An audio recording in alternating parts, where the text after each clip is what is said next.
Alright, so banat muna tayo ng isa no bago matulog. Ito kasing si HR, gusto daw nilang bigyan ng hustisya yung mga biktima ng crime against humanity ni PRRD. Pero 'di ba, 3 years ago, pagkababa ni PRRD sa pwesto, pwede niya na siyang idemanda, ora-orada. Pero hindi niya naman ginawa. So ano yung sinasabi ng CHR na hustisya para sa mga biktima? Di ba? Nakakatawa lang.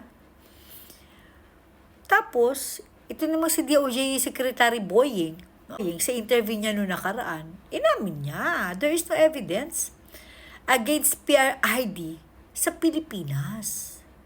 So, kung pagbabasihan natin, yung sinabi ni Boying na wala namang ebidensya laban kay PRID sa Pinas, so sa dahig, sa ICC, anong pinipresenta mong ebidensya? Kung wala naman palang ebidensya sa Pilipinas, nagtanim ka ba ng ebidensya para lang magkakaso si former president? Hindi kasi 'di ba? If there is no evidence, there is no case.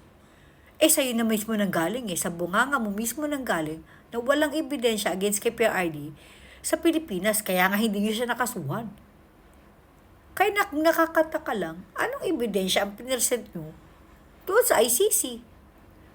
Diba? But contrary to his pahayag, sinabi naman niya na may ebidensya naman daw pala. Kaya lang kasi sinira, na-destroy na ganun.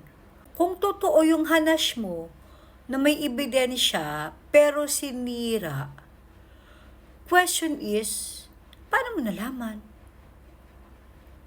Sino sumira?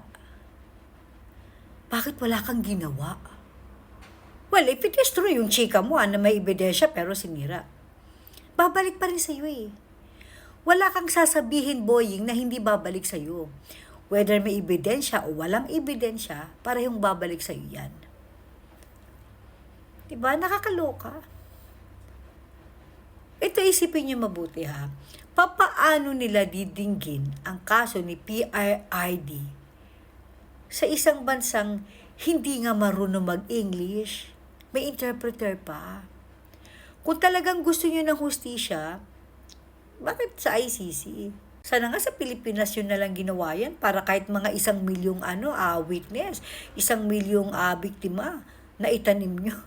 Hindi nyo na kailangan ilipad o isakay sa eroplano at gumastos ng sangkatutak para lang madiin si former president. At saka nakakatawa din kasi crime against humanity. Yung di ba sabi nyo 30,000? Tapos naging 20, naging 10,000, 7,000, 6,000. Pagdating sa ICC, 43. 43 cases. Actually, hinihingan pa nga ng ID. Na-present nyo na ba yung ID ng mga biktima na yan? Siyempre, kailangan mo nang ma-identify or at least malaman kung anong pagkakakilanlan ng mga yan. Talaga bang nag-exist sila sa mundo?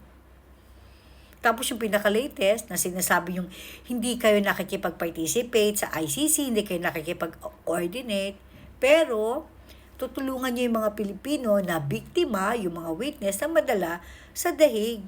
Kasi wala silang pera, mahirap lang sila. So, pinrovide niya yung aeroplano, mga accommodation sila, ganun. Hindi ba yan pakikipag-coordinate?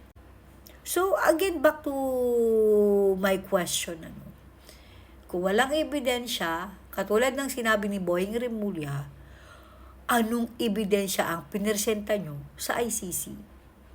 Pero di ba sinabi mo din naman na may ebidensya, kaya lang sinira. Still, babalik pa rin sa'yo. Pwede ka pa rin makasuhan sa pakikipagsabuatan. Can you imagine? May ebidensya pala, tapos alam mo. Pero hindi ka umimik. So, asan yung hustisya na gusto nyong ibigay sa mga biktima ng EJK na yan? Kung may alam kang ebidensya na sinira, tas wala kang ginawa. Again, that is if, kung totoo nga, na may ebidensya.